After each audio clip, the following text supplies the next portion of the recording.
tous, c'est le direct du vendredi qui commence et je vous laisse arriver tranquillement. Pendant ce temps, j'installe mon ordinateur pour avoir tous vos commentaires en quasi direct. Hop. Alors, tac, je vais enlever le son de mon ordi, sinon ça va pas le faire. Voilà, alors bienvenue à tous ceux qui sont en train d'arriver. On est vendredi, comme chaque vendredi, on est en direct de midi à midi 20. Aujourd'hui, je suis un peu en avance et ça me permet là de lancer l'ordinateur à côté pour avoir tous vos commentaires en direct. Allez, en quasi direct, hein, il y a toujours quelques secondes d'écart. Voilà, bonjour à tous ceux qui arrivent, bienvenue sur ce vendredi de septembre. J'espère que vous avez passé une très très belle semaine, en tout cas c'est mon cas. Donc j'espère que ça va bien pour vous.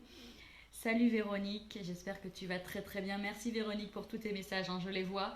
Je pense que je réponds à tout, ou au moins je like, j'espère que j'en rate pas. Je sais que tu m'en envoies beaucoup et franchement merci beaucoup, merci d'être là tout au long de ma semaine en fait. Merci beaucoup. Alors je vois que vous continuez à arriver, je vais vous montrer un truc là. Et je vais vous poser une question, à votre avis, qu'est-ce que c'est?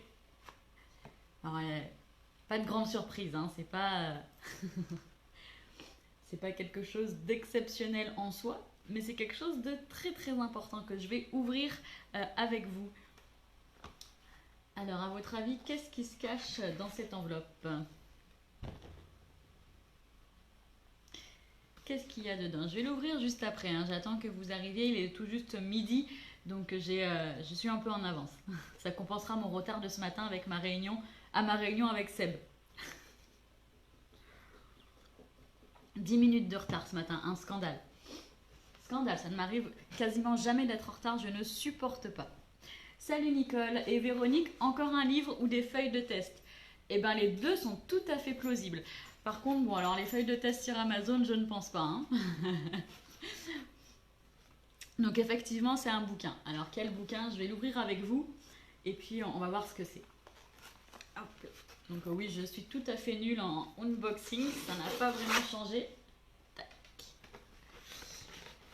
Alors, c'est un bouquin, effectivement. Salut Claudine. De chez Duno. Un bouquin de chez Duno qui s'appelle Manuel d'éducation thérapeutique du patient, modèle, méthode, pratique, diagnostic et clinique, entretien avec le patient et les familles, projet de vie du patient, de Jean-Marie Revillot, j'espère que ça se prononce comme ça, les ateliers du praticien. Donc c'est un bouquin que j'ai commandé parce que Seb m'a dit qu'il l'avait commandé et j'avais jamais vu, je l'avais pas remarqué sur la librairie et c'était obligé, il me le fallait. Pourquoi il me le fallait obligatoirement? Parce que la psychoéducation, à mon sens, fait partie entière du processus diagnostique. Si vous m'écoutez depuis un certain temps, j'en ai déjà parlé. Et du coup, si vous avez cet avis aussi que la psychoéducation devrait faire partie entière du diagnostic, faire partie du processus et même, pour moi, le diagnostic, c'est aussi le début d'une prise en charge. Du coup, l'éducation thérapeutique, bon, ce titre est protégé, c'est pour ça que je dis éducation thérapeutique, que je dis, pardon, psychoéducation, justement, est indispensable dans les situations où on vient à faire des diagnostics. Donc celui-là, évidemment, je vais le mettre dans ma pile de livres et je vais le lire comme d'habitude, et je pense très fortement que je vous ferai une fiche de lecture en vidéo. Pour retrouver toutes les fiches de lecture en vidéo, vous le savez peut-être, c'est sur YouTube, le YouTube Genepsy, et vous avez donc une playlist avec toutes les fiches de lecture des bouquins que je lis et qu'ensuite je vous présente. N'hésitez pas à mettre des commentaires ou à me dire ce que vous aimeriez que j'ajoute ou que je retire peut-être, ou des choses que vous aimeriez que je fasse différemment, peut-être approfondir sur le sommaire ou sur certains chapitres. Tout est possible, il suffit de proposer des choses. Alors aujourd'hui, je ne vais pas passer la vidéo sur ce bouquin-là. En fait, j'aimerais bien faire quelque chose que j'ai jamais fait. C'est-à-dire qu'on va un peu échanger les rôles. D'habitude, c'est moi qui parle beaucoup. Alors oui, je vais parler parce que je suis la seule à pouvoir être sur la vidéo. Mais d'habitude, c'est un petit peu moi qui choisis le sujet en lien avec vos questions. Mais là, aujourd'hui, j'aimerais répondre à vos questions, mais les questions que vous auriez maintenant, les questions que vous auriez sur ma pratique, sur le quotidien. Alors ça peut être sur l'activité libérale, ça peut être sur la pratique du diagnostic, ça peut être des questions sur l'administration. J'ai beaucoup de mails qui arrivent et qui me demandent ok mais comment tu fais, oui c'est très bien mais c'est pas fait pour tout le monde la façon dont tu pratiques ou la façon dont tu mènes ton activité libérale. Oui c'est clair, l'idée c'est pas de tous faire pareil ou ni de faire comme moi, c'est pas cohérent. Par contre, au vu des questions qui m'arrivent par mail, en message privé, je pense que vous avez beaucoup de questions.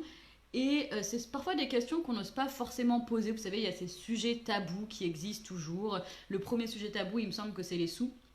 Donc aujourd'hui, j'aimerais répondre à vos questions là en live, comme ça, les questions qui vous viennent, que ce soit sur la pratique clinique ou sur l'activité libérale. Si ça peut traiter des sous, ça peut vous aider, et ben posez les questions sur les sous. Si ça concerne le nombre de patients, le planning, ça concerne, je sais pas, le secrétariat, si ça concerne par exemple l'activité de Pascal, ma perle assistante, et ben si ça vous questionne, allez-y. Posez vos questions. Aujourd'hui, j'ai rien préparé d'autre. Aujourd'hui, je vais répondre à vos questions dans le chat, dans les commentaires. Alors, s'il n'y a pas de questions, bon, j'aurais toujours quelque chose à dire, mais ce serait dommage parce qu'aujourd'hui, je réponds vraiment à toutes les questions que vous aurez. Ça peut concerner aussi, je sais pas, des trucs très précis. Le nombre de bilans que tu fais, le nombre de pages, comment tu structures les bilans si on est plus du côté pratique. Ça peut être d'autres questions, peut-être plus rigolotes, du genre, t'as combien de bouquins ou comment je m'organise pour lire tout un tas de bouquins et puis vous faire des vidéos. Vraiment, là, je suis disponible, je suis là. D'ailleurs, et si vous ne me posez pas de questions, je ne vais pas parler. Voilà, mais je reste jusqu'à 12h20. Je suis là jusqu'à 12h20 et je réponds à toutes les questions que vous me mettez dans le chat. Et si vous ne me parlez pas, eh ben, je ne parle pas non plus. Alors, je vais actualiser la page de mon ordinateur pour être sûr, par contre, de ne pas manquer vos questions. Alors, tac. Alors, bonjour à tous ceux qui arrivent. Hop, que je regarde un peu plus précisément. Hop là. Voilà. Hop.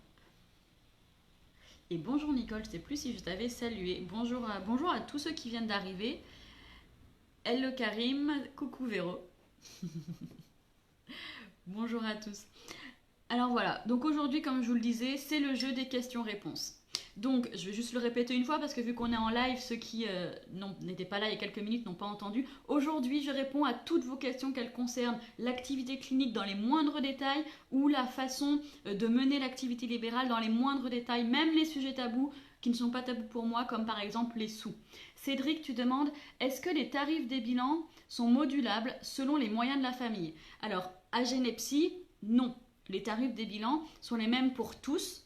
Par contre, il y a des moyens de paiement qui sont facilitants. C'est-à-dire que les personnes, d'ailleurs, quel que soit leur revenu, ce n'est pas une question de revenu, c'est une question de possibilité, elles peuvent payer en 2, 3, 4 fois sans frais. Et c'est arrivé sur des situations qui le nécessitaient, avec vraiment un entretien au préalable réalisé par Pascal, de faire des paiements en plus de 4 fois, évidemment sans frais à chaque paiement.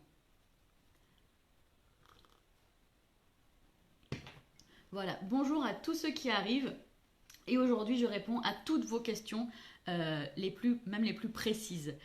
Est-ce que pour être à l'aise pour parler, est-ce que c'est inné ou est-ce que ça se travaille?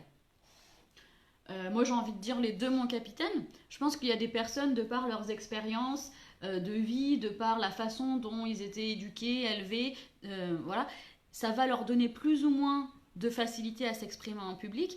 Et puis, évidemment, il y a aussi, je pense, comme dans toute compétence, je pense que le fait de s'exprimer en public est une compétence. Si on part de ce principe-là, il y a du travail aussi qui doit être réalisé pour progresser. Parce que même si on sait le faire de manière plutôt facile, je pense qu'il y a quand même des choses à travailler que les grands orateurs de ce monde décédés ou encore vivants travaillent sur ces questions de prise de parole en public. Claire, tu demandes, est-ce qu'il y a des grilles à respecter comme pour les médecins pour fixer les tarifs? Alors, en tant que psychologue clinicien en libéral, la loi indique que l'on fixe librement ses tarifs. C'est aussi marqué dans le code de déontologie. Je ne pourrais pas te rappeler là de tête quel article c'est, mais dans le code de déontologie, c'est inscrit que le psychologue clinicien, donc c'est-à-dire qu'il y a un numéro ADELI, qui a le diplôme surtout de master 2 de psychologie clinique, fixe librement ses tarifs. Donc il n'y a pas de grille à respecter absolument. Aujourd'hui, donc, pour ceux qui arrivent, je réponds à toutes vos questions, même les plus précises, même si ça parle dessous, toutes les questions que vous me posez. Et si vous ne m'en posez pas, je ne parle pas. Cédric, tu dis, est-ce que tu es en contact, en lien avec les plateformes de coordination qui sont en train d'être impliquées sur le territoire? Eh bien, j'en ai discuté il y a quelques mois avec le docteur Cabrol. Pour ce qui est du territoire Drôme-Ardèche, je sais que ça se met en place, je regarde de loin, ça concerne surtout les petits. Donc je compte sur ma nouvelle collaboratrice Charlotte Rocher, donc, qui s'installe dans le cabinet juste à côté, puis sur ma prochaine collaboratrice Oriana qui arrive en janvier, qui vont recevoir les petits, voire les tout petits, pour se rapprocher des plateformes de coordination sur les diagnostics précoces des troubles du neurodéveloppement. Je suis ça de loin, mais au vu de ma spécificité sur les adultes, je ne m'y intéresse pas majoritairement, principalement. T'inquiète Cédric, pour moi le tu me va très bien. Si vous voulez absolument que je vous voie, il n'y a pas de souci, on se vous voit, mais le tu sera priorisé. Allez, on est vendredi, comme chaque vendredi, je suis en direct, complètement en direct, et j'ai prévu aucune thématique. Je réponds à toutes les questions que vous avez sur l'activité libérale. Je réponds même aux questions qui peuvent vous sembler un peu intimes, hein, que ce soit des trucs très très très précis sur l'activité libérale ou sur la pratique. C'est vous qui me posez les questions. Est-ce que en libéral, quand on se lance, avoir tous les tests, c'est compliqué, notamment au niveau financier? Alors, en fait, je vais te reposer une question pour répondre. C'est-à-dire, ma question, ça va être qui tu veux avoir dans ton cabinet. Ça va partir de là. Il faut vraiment, c'est ce que je dis aux psychos que j'ai en supervision pour dynamiser, redynamiser ou lancer l'activité en libéral, c'est qui veux-tu voir dans ton cabinet. On ne peut pas accueillir tout le monde parce que déjà, il va y avoir un problème de compétence à un moment donné, un problème d'envie et aussi de planning, de temps. Donc, qui tu veux voir dans ton cabinet? Ensuite, quand tu as répondu à cette question, que tu as fait un petit peu le patient idéal que tu aimerais voir, à partir de là, choisis un petit peu dans quel trouble, dans quelle problématique tu veux te spécialiser. Et du coup, tu auras quel type de clinique, quel type de test ou de questionnaire à acheter. Par exemple, moi sur les adultes, suspicion TND et plus précisément TSA, TDAH, Tourette, à mon sens, la VICE, il faut l'avoir. Il faut l'avoir parce que de temps en temps, il y a toujours quelqu'un qui vient, même si c'est un adulte, avec suspicion de déficience intellectuelle légère. Il faut l'avoir. Le Raven 2, c'est une bonne alternative quand c'est pas forcément nécessaire de prime abord de se taper toute la VICE. N'oubliez pas, les échelles de Wechsler, c'est invasif psychologiquement. On ne peut pas sortir nos échelles de Wechsler juste parce que ce sont des automatismes. Claire, tu me dis plutôt chez les enfants. La question reste la même. Qui est-ce que tu veux voir dans ton cabinet? Sachant que sur des diagnostics de TSA, de TDAH, les tests ne sont d'aucune utilité. C'est à la clinique que ça se fait. Donc si on parle de quelque chose de plus général, je veux être psychologue pour les enfants et faire des diagnostics. Les Wechsler, évidemment, ça va être un incontournable. Il y a toujours un moment donné où il va falloir aller vérifier, rechercher le niveau de fonctionnement du jeune. Derrière, moi, j'achèterai le SCQ de chez Ogreffe. Je ne l'ai pas encore testé, j'attends de voir ce que Seb m'en dit, mais le test des ECPA qui est sorti là, alors putain, je sais pas comment on le prononce, il y a un B dedans, mais c'est un test pour évaluer le comportement. Je prendrai la brief, je prendrai Cadra, mais c'est gratuit. Je prendrai quoi d'autre chez les jeunes? SCQ, donc c'est pour voir s'il n'y a pas des problèmes de communication, suspicion d'autisme. Après pour le TDAH, le Cadra c'est très bien. Le nouveau test de les ECPA sur le comportement. Les ECPA ont sorti aussi les échelles de Braun. Ça, si je travaille chez l'enfant, j'irai voir sérieusement ce que ça dit. Là, comme ça, de tête chez les enfants, je prendrai ça. Après, si Seb, t'es dans le coin, attendez, je vais envoyer un message à Seb. Je vais lui dire de venir. Seb, viens sur le live. Il y a des questions spécifiques enfant. Il va peut-être arriver. Si Seb arrive, on continuera à répondre à ta question, Claire. Cédric, tu dis, lorsque tu as débuté ton activité, comment tu as choisi ta banque et ton assurance pro? Alors, la banque, comment j'ai choisi ma banque? J'ai demandé à mes parents. En fait, j'ai consulté mes parents qui ont l'habitude des banques et je leur ai dit, vous, pourquoi telle banque, pourquoi pas, qu'est-ce que vous me conseillerez? Et en fait, ce que j'ai remarqué, c'est qu'au-delà de la banque, de l'enseigne, c'est surtout le conseiller sur qui tu tombes. C'est-à-dire que moi, je me suis inscrite du coup au Crédit Mutuel. Et dans cette banque-là, donc c'est des antennes qui sont locales, hein, c'est pas comme la Poste. Eh bien, je suis tombée sur une conseillère que j'adore, on s'entend très très bien, elle est à l'écoute. Je lui explique mon projet de A à Z, c'est pas juste la nana qui va me dire tiens, encaisse, là t'as pas assez de sous, là je te mets des adjos, ou là c'est très très bien. Non, il y a vraiment un suivi, il y a vraiment un accompagnement sur mon projet du libéral, et ça, pour moi, c'est ce qui est important. Voilà, c'est vraiment ce qui est important. Et ce qui va te permettre aussi cette bonne relation avec ton conseiller. Derrière, bah, parfois, si tu as besoin de négocier un prêt ou de négocier certaines choses sur des frais que tu pourrais avoir. Donc au-delà de l'enseigne bancaire, je pense que c'est surtout le conseiller qui fait la diff, mais 1000 fois quoi. Et sur l'assurance pro, eh ben, j'ai cherché notamment sur le site de l'OFPN ce que faisaient les collègues. Et puis au final j'ai changé 3 fois, mais ça je suis pas forcément une référence, hein. Les changements fréquents et impulsifs, voilà, faut pas forcément les suivre.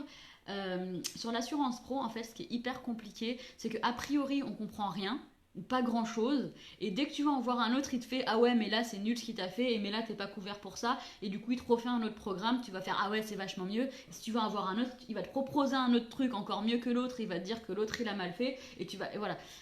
Donc pareil, à un moment donné, je pense qu'il faut d'abord bien savoir qu'est-ce qu'on a à assurer dans le cabinet.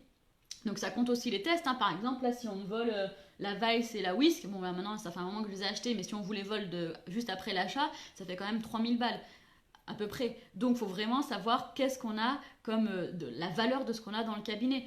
Pareil, les ordis, moi j'ai un micro qui coûte une centaine d'euros, l'imprimante, le truc qui broie les papiers confidentiels.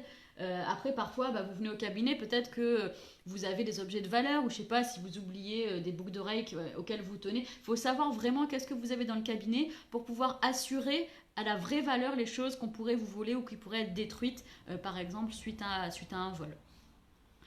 Donc, alors, bienvenue à tous ceux qui arrivent. Comme je disais tout à l'heure, aujourd'hui, c'est moi qui réponds à vos questions, toutes les questions que vous me posez, même les questions peut-être les plus bizarres qui vous passent à l'esprit, les questions même que vous trouvez tabous, allez-y, j'y réponds, que ce soit sur l'activité libérale, sur la clinique ou sur les aspects administratifs, sur les aspects du libéral en termes d'installation, de gestion, etc. Je vous réponds à tout. Alors Claire, en attendant la prochaine question, tiens, je vais aller parce que Seb, il a préparé des fiches. Vous y aurez probablement bientôt accès. Surveillez les postes. A préparé des fiches avec les principaux tests à utiliser. Et d'ailleurs, tiens, ça me fait penser, Claire, il y a Identidis aussi à utiliser chez les gamins. Test gratuit de mon collègue, pardon le chien, Jérôme Bianchi. Identidis, vous allez sur internet, c'est gratuit, vous pouvez le télécharger, le faire passer en ligne. Pour moi, chez l'enfant, c'est aussi un incontournable. Alors, je reviens au chat. Et hop, j'actualise. Cédric, comment organises-tu ton plan économique pour tes achats pro type test, livre matériel?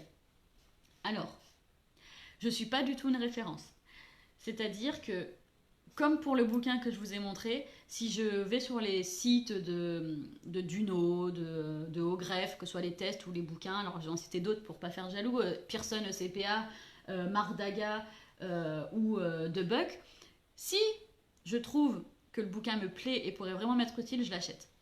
Voilà, je me pose pas la question de si j'ai assez de sous sur mon compte, et je vous avoue que parfois je me peux me mettre à découvert parce que j'ai pas regardé si j'avais assez de sous pour acheter ce bouquin. C'est ma façon de fonctionner, c'est pas forcément la meilleure. Pour les tests avec des plus gros achats, la dernière fois que j'ai fait des achats, c'était il y a quelques mois, je ne sais pas si vous en souvenez, je vous avais présenté, je vous avais dit que j'ai acheté le Néopi et 2-3 autres questionnaires, par exemple ceux de Beck. Pour ces gros achats-là, ou comme par exemple, là on va devoir acheter une nouvelle échelle de Wechsler dans 1 ou 2 ans, ça je le prévois un peu plus. Je me dis ça, mets des sous de côté parce qu'il va falloir l'acheter. Donc dans ce cas-là, soit j'attends d'avoir la somme qui correspond au prix d'achat et je la mets de côté, soit tous les mois je me dis je mets 10, 20 balles, 70 euros de côté qui seront réservés pour l'achat d'un prochain test. Mais au plus souvent, pour moi ça va être hyper impulsif, donc c'est pas forcément ce que je recommande. Après ça dépend à chacun de sa situation. Toujours au niveau du plan économique, par contre j'ai fait des prêts. Par exemple, alors j'ai fait un prêt qu'on peut appeler familial pour lancer l'activité et justement pour acheter les échelles de Wechsler et 2-3 autres choses parce que je n'avais pas du tout les fonds. Et ensuite, là, plus récemment, en 2020, j'ai fait un autre prêt, mais là, c'était pas pour l'activité libérale à proprement parler, c'était plus pour les aspects de m'aider à dynamiser l'activité du cabinet. C'est pour ça qu'aujourd'hui, grâce au prêt que j'ai fait, je peux proposer plus de vidéos YouTube, plus de contenu, que j'ai pu créer le lab. C'est grâce à ça. Alors, Identity, c'est génial. Ouais, il est complètement génial. Merci pour la banque et l'assurance, je suis dans la même dynamique. Oui, Identity, c'est la base. Hein. Et puis l'avantage, c'est que les profs le remplissent, les instituts le remplissent, les collaborateurs peuvent le remplir et après, ça fait vraiment une bonne base de dépistage pour voir où on va dans le bilan si on va plus loin. Alors, aujourd'hui, je continue de répondre à toutes vos questions sur le libéral, sur la pratique. On arrive presque à 12h20, mais s'il y a encore des questions, je reste là, je suis dispo pour répondre à toutes les questions, même les questions qui vous semblent peut-être des sujets tabous, j'y réponds. J'y réponds, il n'y a aucun souci. C'est à vous, c'est à vos claviers. Voilà, c'est vraiment quelque chose que j'avais envie de faire aujourd'hui. Donc voilà, je prends ce risque-là, que vous me posiez peut-être des questions qui vont m'embêter. Ça m'étonnerait parce que je pense pas qu'il y ait beaucoup de questions qui m'embêtent. Mais bon, vous pouvez toujours essayer si vous êtes un adepte du cap ou pas cap. Moi, j'adore ce jeu aussi. Alors, t'arrives-tu de devoir expliquer tes tarifs à tes patients? Alors, je les explique toujours en fait. Mais c'est pas... Mais j'attends pas en fait qu'ils me posent des questions, genre pourquoi vous êtes si cher, par exemple, ça m'est arrivé une fois, ou pourquoi tel tarif alors que les autres ils sont à 200, 300 euros moins cher. En fait, ça se passe vraiment de manière... Il y a un process. C'est-à-dire que les gens, souvent, le plus souvent, ils vont me connaître ou alors ils vont aller voir mon site internet. Donc déjà, le site internet va donner des informations sur mes diplômes par exemple, la façon dont je travaille. Ensuite, ils vont aller avoir accès à Pascal s'ils passent un coup de fil, qui va leur expliquer la façon de manière plus précise de comment on travaille, qu'est-ce qui va être compris dans le tarif qu'on va proposer. Et puis ensuite, s'ils prennent un rendez-vous, parce qu'ils ne veulent pas tout de suite se lancer dans un bilan, ici ils prennent un rendez-vous pour évaluer la pertinence de la demande, qui est une consultation à 60 euros. Là, moi, je vais leur demander donc leur problématique, de me l'expliquer, etc., pour pouvoir juger de si cette situation est dans mes compétences ou pas. Et ensuite, je leur réexplique en direct tout comment se déroule le bilan. Et je réponds à l'ensemble de leurs questions. Et du coup, tout ce cheminement permet finalement que je n'ai pas à devoir m'expliquer dans le sens justifier les tarifs que je pose. Alors, je ne sais pas si ça répond bien à ta question, Cédric, mais sinon, n'hésite pas. Alors Claire, tu dis, est-ce qu'il est nécessaire d'être en lien avec des médecins comme des neuropédiatres pour poser des diagnostics en libéral? Alors moi, comme tu le sais, Claire, je suis que sur les adultes. Donc les neuropédiatres, je les vois pas trop. Pour ce qui est du diagnostic, pour ma part, mes comptes rendus à la fin, le plus fréquemment quand j'arrive à poser le diagnostic, le bilan est en faveur d'un trouble du spectre de l'autisme, le bilan est en faveur d'un TDAH associé à un trouble anxieux, et je signe, d'accord? Après, le fait de devoir aller voir un médecin pour valider le diagnostic médical, ça dépend de la demande et du projet de vie de la personne. C'est-à-dire que si la personne, le fait qu'on pose un diagnostic, que je pose un diagnostic, que je lui explique le diagnostic, que je mette du lien entre les problématiques qu'elle m'a amenées au début, les problématiques actuelles, expliquées à la lumière du diagnostic, parfois ça suffit, d'accord, pour cheminer, pour avancer. Il y a d'autres personnes qui vont avoir besoin, par exemple, d'un accompagnement au boulot. Devoir expliquer à l'employeur, aux collègues, qu'est-ce que c'est l'autisme, que cette personne-là a de l'autisme, et comment faire pour que tout le monde soit au mieux dans la boîte. Voyez. Là, encore une fois, il n'y a pas forcément besoin de la MDPH. Il y en a, à qui le diagnostic par un neuropsychologue spécialisé va suffire. S'il y a besoin de MDPH parce qu'il y a des problèmes, je ne sais pas, par exemple, d'autonomie, que la personne a 30 ans mais que les parents doivent s'occuper de la personne parce qu'elle ne sort pas, parce qu'il y a un trouble dépressif par ailleurs, un trouble anxieux par-dessus, là la MDPH va être assez incontournable. Le fait d'avoir un médecin va être obligatoire puisqu'il doit remplir le certificat médical. Après là, la question moi que je me pose à chaque fois, c'est surtout dans quelle mesure un médecin qui en général, je dis bien en général, n'est pas formé, va être OK pour collaborer avec moi, me faire confiance dans mes compétences de diagnostic des TND chez l'adulte et relativement me suivre dans mes conclusions. Et donc, se servir de mon bilan pour étayer sa partie médicale, pour échanger avec moi s'il est d'accord, pas d'accord, s'il a des questions. Et du coup, que ce qu'il va mettre et ce que je vais mettre va être concordant, cohérent avec notamment la demande de la personne, dans le sens où qu'est-ce qui va pouvoir l'aider. Et par exemple, ce qui va pouvoir l'aider, je sais pas moi, les AT ou une aide à domicile, va pouvoir être fortement argumenté par en partie ce qu'aura mis le médecin et moi-même. Alors, j'explique mes tarifs à chaque fois et tout ce que la somme comprend. Et généralement, les familles relativisent, je pense, le prix et comprennent que ce n'est pas si cher. Ok. En fait, je pense que c'est pas une question de cher ou pas cher. Voyez vous-même, mon bilan est à 730 €. Si les gens veulent, on fait une consultation préliminaire pour savoir si le bilan a du sens. Cette consultation coûte 60 €.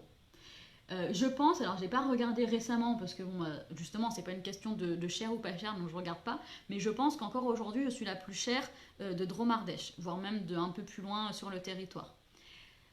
Quasiment toutes les personnes, je vais pas vous faire le stade parce que j'ai pas de réel stat en tête, mais ça arrive extrêmement rarement que les gens viennent direct au bilan. Ils prennent tous, quasi tous, une consultation à 60 € et derrière, la majeure partie des personnes qui ont pris une consultation à 60 € embrayent sur un bilan avec moi. Voilà. Donc je pense pas que ce soit une question de cher ou pas cher, je pense c'est qu'est-ce qu'il y a derrière le prix. C'est comme si je vous dis tiens, je te vends une voiture à 100 000 €. Si c'est une Corsa, vous allez me faire ouais, d'accord. Par contre, s'il y a derrière 100 000 €, alors je sais pas, c'est quoi les marques de voitures, vous avez une Lamborghini, toute option, je sais pas quoi, machin, je sais pas combien ça vaut une Lamborghini. Vous voyez, c'est ça le truc. C'est que qu'est-ce qu'il y a derrière ? Qu'est-ce qu'il y a derrière ce que vous mettez ? Si vous faites un bilan, pas de compte rendu, et que vous mettez du prix en plus pour donner un compte rendu écrit, si vous avez une hypothèse d'autisme, il faut être payé plus cher. Ouais, tout dépend de ce que vous mettez derrière. Et ce qu'il faut expliquer aux gens, c'est pas tant le prix, mais d'abord, qu'est-ce qu'il y a dans ce que vous proposez ? Recommandes-tu de réaliser des bilans physio à chaque bilan que tu réalises pour affiner le diagnostic ? Alors, sur des adultes, en général, c'est moins nécessaire que chez les enfants. Par contre, je l'ai toujours en tête.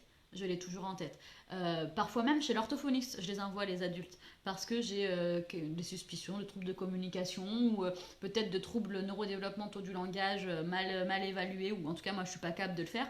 Oui, ça m'arrive régulièrement. En neurologie, oui, quand j'ai une hypothèse d'épilepsie, même chez les adultes ça peut arriver, c'est beaucoup plus rare, hein. En général il y a des pics qui sont plutôt dans l'enfance, mais ça peut m'arriver.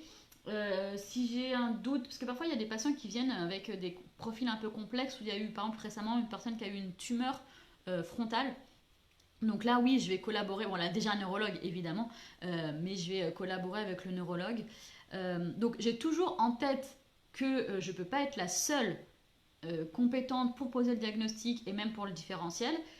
Donc j'ai toujours en tête des personnes à qui je pourrais adresser pour affiner, comme tu dis, le diagnostic différentiel. Voilà. Alors bonjour à tous ceux qui arrivent, je vois qu'il y a des nouvelles personnes. Et alors pour ceux qui n'étaient pas là depuis le début, aujourd'hui je réponds à toutes vos questions que vous auriez à me poser sur la pratique clinique ou sur la partie libérale, administrative, gestion, budget, les sous, tout ce que vous voulez. C'est vous qui me posez les questions et j'y réponds. Ok, alors, tac. Je vérifie que j'ai raté aucune question parce qu'il y a un moment donné, c'est passé super vite. Tac, tac, tac. Hop. Alors, merci de prendre votre temps pour nous parler. Je suis étudiante en master neuropsychologie et ces directs me sont indispensables. Alors, je suis désolée, j'arrive pas à prononcer ton prénom. Ta, peut-être. Merci beaucoup. Merci beaucoup pour ce que tu partages. Merci à toi d'être là. Et si déjà toi ça te fait plaisir, franchement, mon rôle est joué. Pour moi, ça me fait ma journée. Lorsque les patients te demandent si tu es remboursé, est-ce que tu sais s'il existe d'autres méthodes que les mutuelles? Ouais, alors quand je bossais avec des enfants, il y a le CCAS qui pouvait prendre en charge au moins une partie du bilan. Après, vu que je suis plus trop sur les enfants, je me suis pas vraiment penchée sur la question. Mais à part les mutuelles, ouais, les services publics comme le CCAS, ça peut le faire. Je réfléchis parfois à certaines associations. Alors, afficher plus. Véronique, tu me dis que ça bug. Ça bug toujours? Est-ce que vous pouvez me dire si vous êtes toujours en live avec moi ou si je parle toute seule? Est-ce que je suis toute seule? Ah non, merci beaucoup, tu dis Cédric, donc a priori t'as dû voir mon post. Ouais, non, c'est bon, ça bug. Alors, moi, je veux bien rester un peu plus longtemps, il n'y a aucun souci. Donc n'hésitez pas. Si vous avez toutes ces questions-là, n'importe lesquelles, sur l'activité libérale, sur la pratique clinique, même les questions qui peuvent en fâcher certains, je vous y réponds. Vous pouvez me parler de sous, vous pouvez me parler de gestion administrative, financière, de communication, tout ce que vous voulez. Claire, c'est bon pour toi? Super. Alors, est-ce que vous voulez bien me dire, du coup, est-ce que ça vous est... J'adore les... C'est qui renvoie son lien vers sa page? C'est Steph. Alors, est-ce que là, vous pouvez me dire, est-ce que vous voulez qu'on le fasse plus souvent, là, pour terminer? Est-ce que vous voulez qu'on le fasse plus souvent, ces séances, où, eh ben, je vous réponds à toutes vos questions sans filtre et en toute franchise, en toute transparence? Est-ce que vous voulez qu'on le fasse plus souvent? On pourrait se programmer, par exemple, une fois par mois, puisqu'on fait un live tous les vendredis. On pourrait se programmer une fois par mois où je suis là et je vous réponds à tout ce que vous voulez. Évidemment, dans ce que je fais, hein, si vous me posez des questions sur la NBA, en fait, j'y connais rien. Est-ce que vous voulez qu'on le refasse une fois par mois, ça? Comment as-tu dépassé l'éventuel syndrome de l'imposteur en début de carrière? C'est une super question, Cédric. Oh, c'est vraiment une très très bonne question parce qu'il y a beaucoup de psychologues que j'ai sur les supervisions qui m'en parlent et qui me parlent de confiance en soi des psychologues. Je vais pas arriver à y répondre en quelques minutes encore. Je vais essayer de commencer à y répondre, mais ça pourrait faire l'objet, par exemple, d'un prochain live. Pour moi, en fait, quand on parle de syndrome de l'imposteur début de carrière chez les psychologues, je pense que ma pratique en tant qu'athlète de haut niveau, donc mon ancienne carrière, ma première carrière en tant qu'athlète de haut niveau en équipe de France d'escrime, ça m'a beaucoup aidé. Parce que quand j'étais sur les pistes d'escrime, il y a plein de moments, plein de matchs, je vous mens pas, hein, que j'ai perdu, donc où j'ai perdu le match parce que j'avais peur de gagner. Mais littéralement, j'avais peur de gagner le match. Donc, je gagnais pas le match. Et petit à petit, ça, j'ai pu le bosser et dépasser en fait cette peur de gagner, pouvoir passer une étape supplémentaire, une marche supplémentaire pour me dire non, en fait, si j'ai les compétences, si j'ai les capacités et si j'ai la motivation, j'ai le droit de gagner. J'ai le droit de gagner les matchs. J'ai le droit d'être championne de France, j'ai le droit d'être championne du monde. C'est ok, je peux.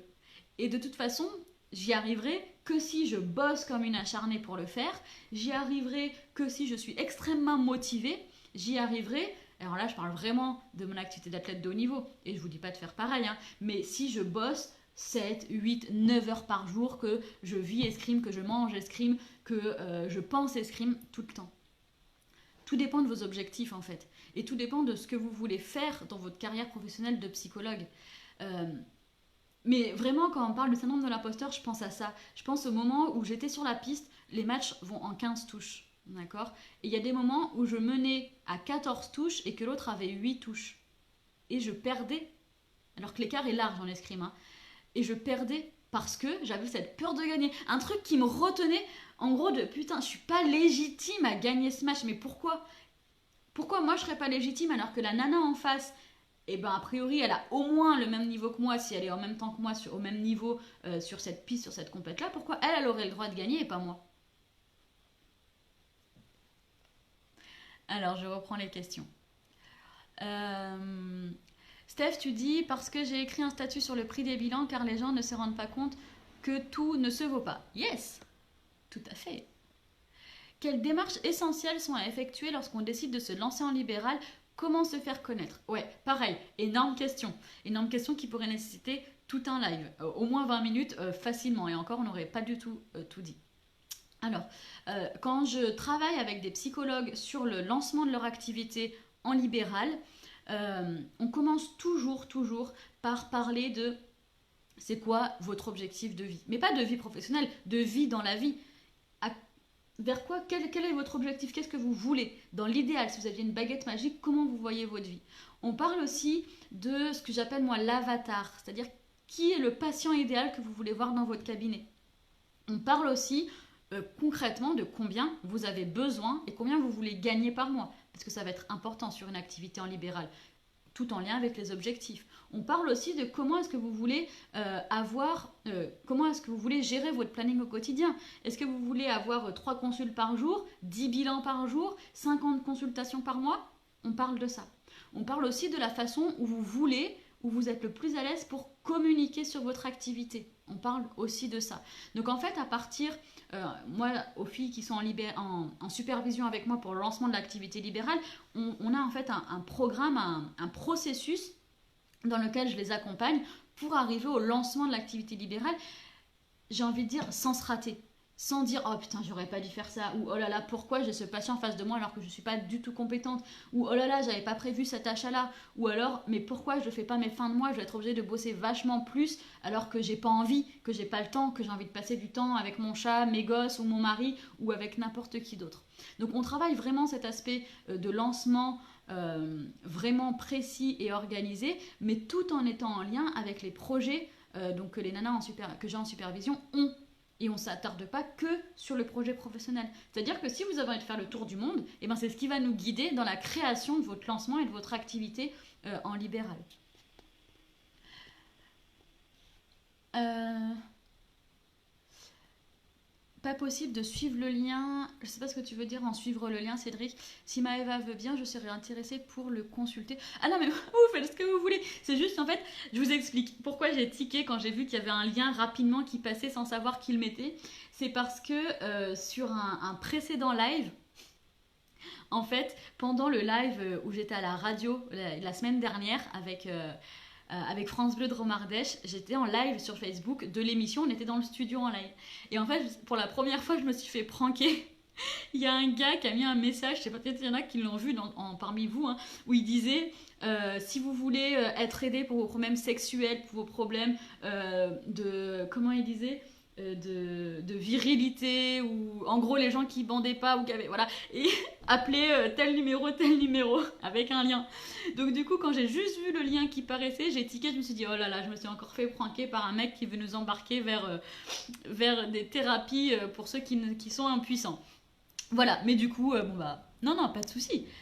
Si le lien n'est pas accessible, moi j'ai cliqué dessus par la suite, il me semble que ça marche. Donc voilà, sinon tu me redis, tu verras dans les commentaires après le live, il y sera. J'espère que tu supervises ou superviseras des bonhommes aussi. Oui, pardon, ouais. Pour une fois que c'est l'inverse. C'est vrai que j'ai tendance de mettre psychologue et tout ce qui va avec au féminin, mais évidemment, il y a des garçons qui sont psychologues, je le sais. Vous voyez, même on a Seb. Seb, c'est un garçon. Il est là, il est avec nous, et on a des mecs psychologues qui collaborent avec nous et qui sont en supervision. Alors je crois que Seb a une personne de sexe masculin. Moi j'en ai 2 ou 3, surtout sur les supervisions de lancement. Et oui, tout à fait. Les hommes sont existants dans le milieu de la psycho. Manpower pour la psycho pour les mecs. Après, effectivement, pour ma part à Genepsi, on n'est que des nanas. Hein. Il y a Pascal, ma part l'assistante. Il y a une nouvelle assistante qui va arriver qui est Marion. Je travaille en collaboration très étroite avec Charlotte qui fait les plus jeunes, Oriana qui arrive en janvier qui va faire les tout petits, et moi-même une équipe de 5 nanas. Ouais, c'est un peu girl power, mais les garçons sont les bienvenus évidemment. Oui, je suis désolée Stéphanie, mais j'ai pas forcément le temps de tout lire, tous les messages qui passent parce que ça va très très vite sur mon écran qui est un petit peu petit. Donc désolée si ma réaction t'a attristé ou embêté, c'était pas du tout ma volonté. Alors Camille, tu dis bonjour, merci pour votre travail. Je suis de mon côté un peu perdue dans les démarches MDPH que doivent faire les familles et les allocations. Savez-vous s'il y a des relais à qui je peux m'adresser? Merci. Alors, euh, pour la MDPH, alors pour ma part, quand les adultes ont besoin de monter un dossier MDPH, je les accompagne là-dessus aussi. C'est-à-dire qu'il y a une partie de dossier MDPH qui est hyper importante, c'est le projet de vie. Notamment pour les adultes qui sont vraiment qui vivent avec leurs parents et qui ont vraiment encore besoin de leurs parents ou d'un tiers pour vivre relativement bien. Donc là, on va vraiment travailler sur le projet de vie. Après, j'ai une petite expérience en MDPH et pour avoir collaboré avec une assistante sociale quand j'étais au réseau handicap psychique de la Drôme, au REPSI, donc c'est de la psychiatrie adulte service public.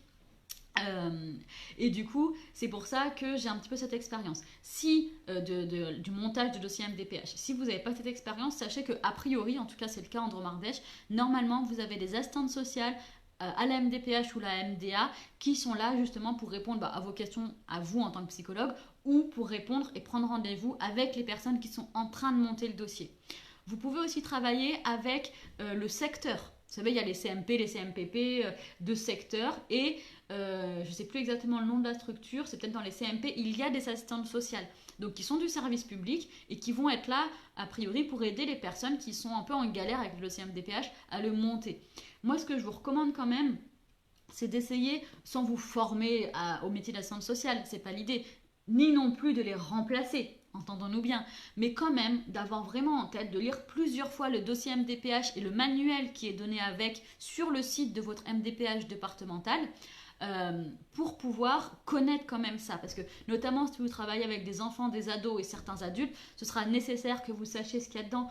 Et on va vous demander, à votre avis, est-ce que c'est ESAT, est-ce que c'est femme, est-ce que c'est foyer de vie? Je pense que vous devriez avoir un avis à donner, que ce soit toute seule ou en collaboration avec d'autres professionnels. Je pense que c'est vraiment important. Ça vous donne aussi du crédit et ça fait vraiment du lien avec ce que vous évaluez et comment vous allez l'implémenter au niveau fonctionnel. Parce que c'est pas de doute de dire ouais il y a des troubles d'attention, ok on en fait quoi, d'accord? Comment est-ce qu'on va pouvoir pallier à ça? Qu'est-ce qui pourrait aider la personne pour exercer le métier qu'elle souhaite?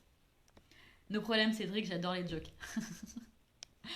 Et effectivement, vous avez, merci Véronique, vous avez des associations de départementales, régionales ou nationales qui peuvent aider les familles à monter par exemple ces dossiers-là. Pour ce qui est de la Drôme Ardèche et de l'autisme, il y a Planète Autisme. Ils ont d'ailleurs, je le sais, un avocat dans l'association. Pour les TDAH, ça va être plutôt Hyper Super TDAH France. Et puis après, renseignez-vous sur les associations à votre niveau départemental. En général, il en existe dans chaque département.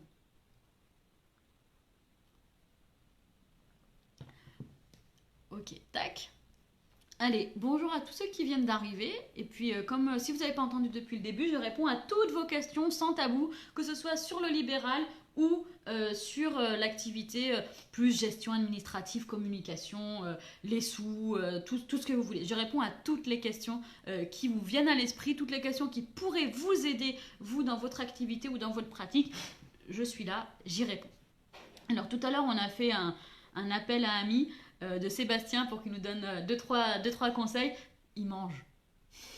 Quelle idée. Est-ce que je mange, moi? Non. Bon. Ah là là. Je lui réponds quand même. No problème. Hop. Ok. Alors, comme je vous l'ai dit, je réponds à toutes vos questions. Est-ce que vous pouvez me dire, en attendant d'autres questions des personnes qui sont là en live, est-ce que ça vous intéresse si un vendredi par mois, par exemple le premier ou le dernier, c'est pas vraiment important, mais un vendredi par mois, on se fait ça, une séance où je suis là et je réponds à toutes vos questions, en toute transparence, en toute honnêteté, et moi ça me fait plaisir. Mais après, si ça vous fait plaisir, ce serait super.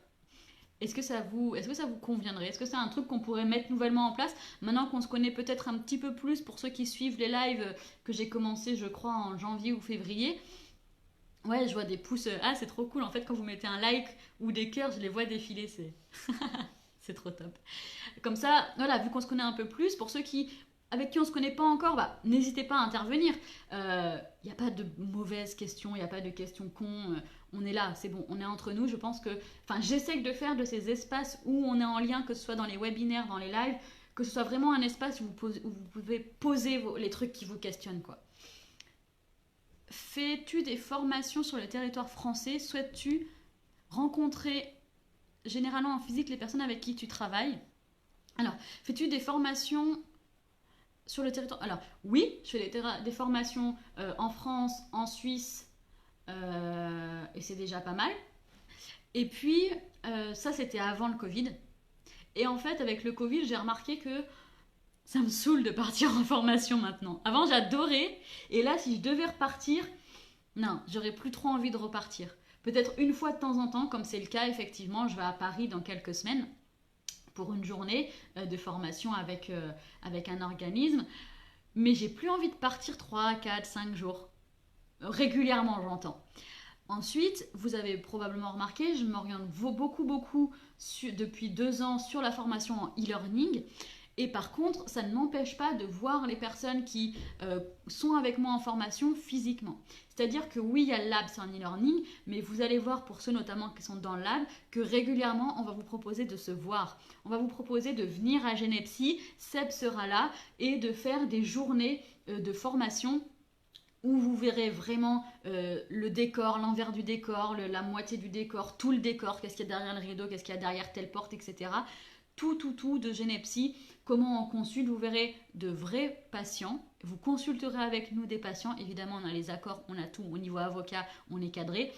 Vous verrez comment on fait quand une fois que le patient est parti, comment on fait pour le processus de réflexion, est-ce qu'on sort des bouquins, est-ce qu'au contraire on va se fumer une clope, c'est pas bien de fumer, ou on va dehors, ou est-ce qu'on arrête, on y revient plus tard, comment on prépare la venue d'un patient, vous verrez tout. Donc ça, oui, Cédric, le fait qu'on soit avec Seb très axé sur le e-learning depuis 2 ans, ça ne nous empêche pas du tout et ça nous fait surtout très plaisir de proposer des temps de rencontre des personnes qui ont envie de nous voir et qui ont envie d'en savoir plus sur comment on bosse vraiment pratico-pratique, quoi, physiquement, être juste là à côté avec nous.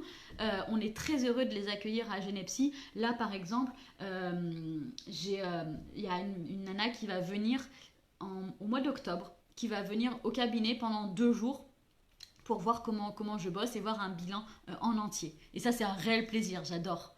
Donc oui, pas tous les jours, mais sur des temps bien précis, régulièrement dans l'année, ouais, c'est un plaisir d'être en physique avec vous.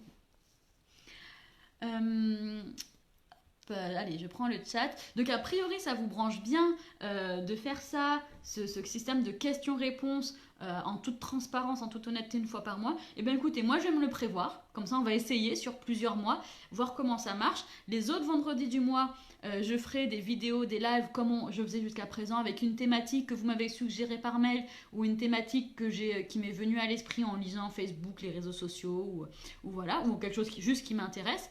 On essaye comme ça. Et puis on voit si ça marche, si ça vous fait toujours plaisir. Quoi qu'il en soit, vous me retrouvez lundi à midi pour la prochaine fiche de lecture, vendredi prochain pour le live, et ceux qui sont dans le Genepsi Lab, n'oubliez pas, mercredi 18h30, vous allez recevoir les liens par mail pour notre 3e live sur la thématique du diagnostic clinique en psychologie. On vous a préparé un truc de ouf avec Seb, on a trop hâte de vous le présenter. Je vous souhaite un très bon week-end, à tout bientôt, portez-vous bien.